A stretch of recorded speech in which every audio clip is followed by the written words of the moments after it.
Hi friends, எல்லாருக்கும் வணக்கம். ஞாயிற்றுக்கிழமை இன்றைக்கி எல்லோரும் வீட்டில் இருப்பீங்க.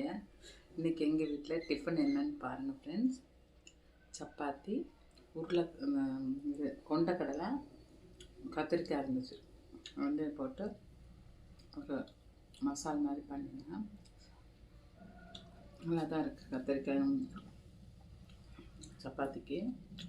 உங்கள் வீட்டில் இன்றைக்கி என்ன காலையில் டிஃபனுன்னு சொல்லுங்கள். நிறைய பேர் சொந்த பந்தங்கள் வீட்டுக்கு போவீங்க, நாங்களாம் போகலங்க. உண்மையிலே ஞாயிற்றுக்கிழமை ஒரு நாள் லீவ் இருக்கிறது எவ்வளோ நல்லது தெரியுமா? அந்த மாதிரி வேலையை தான் நானும் எதிர்பார்க்குறேன். எனக்கு கிடைக்க மாட்டேங்குது ஞாயிற்றுக்கிழமை லீவ் இருக்கிற மாதிரி. நான் இந்த மாலில் இந்த மாதிரி தானே ஒர்க் பண்ணுறது மேக்ஸிமம். இது கிடைக்கிறது இல்லை. கண்டிப்பாக வாரத்தில் ஒரு நாள் நம்மளுக்கு லீவ் வேணும் ஃப்ரெண்ட்ஸ், ஃபேமிலியோடு நம்ம டைம் ஸ்பெண்ட் பண்ணுறதுக்கு. அந்த மாதிரி வேலை இருந்தால் தான் எல்லாருமே அதை ஃபாலோ பண்ணி போங்க.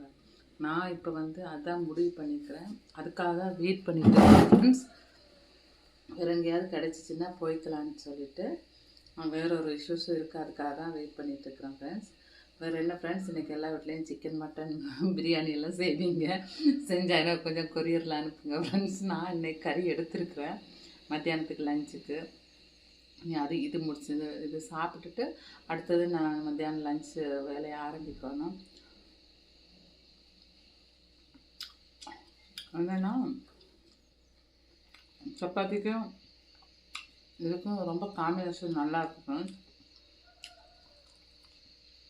அது மாதிரி புட்டுக்கும் கடலைக்கறிக்கும் சூப்பராக இருக்கும் ஃப்ரெண்ட்ஸ். புட்டு, ராகி புட்டு, அரிசி மாவு புட்டு, அரிசி மாவுலேயே சிகப்பரிசி இருக்குது பாருங்கள், தீட்டாத பச்சரிசி,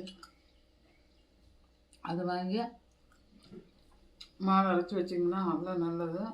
குழந்தைகளுக்கு நிறைய ப்ரோட்டீன் இருக்குது அதில். அதனால் அது வாங்கி அரைச்சி வச்சிங்கன்னா. அப்புறம் ராகி மாவில் சூப்பர், உடம்புக்கு அவ்வளோ நல்லது, நார் சத்து நிறைய இருக்குது ஃப்ரெண்ட்ஸ். அதை ஃபாலோ பண்ணுங்கள்.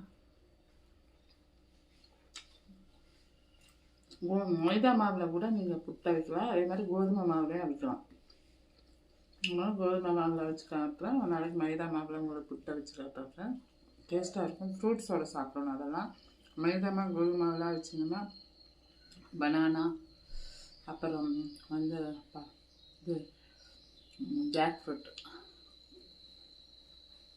அது சாப்பிட்டா நல்லாயிருக்கும். மாம்பழம் சூப்பராக இருக்கும் ஃப்ரெண்ட்ஸ். உங்களை நம்பி தான் ஒவ்வொரு வீடியோவும் போட்டிருக்கேன். எனக்கு சப்போர்ட் பண்ணுங்கள் ஃப்ரெண்ட்ஸ். பிடிச்சிருந்தால் லைக் பண்ணுங்கள், ஷேர் பண்ணுங்கள், கமெண்ட் பண்ணுங்கள் ஃப்ரெண்ட்ஸ். நான் ஏதாவது தப்பு பண்ணியிருந்தால் கமெண்ட்ஸில் சொல்லுங்கள் ஃப்ரெண்ட்ஸ். Okay friends.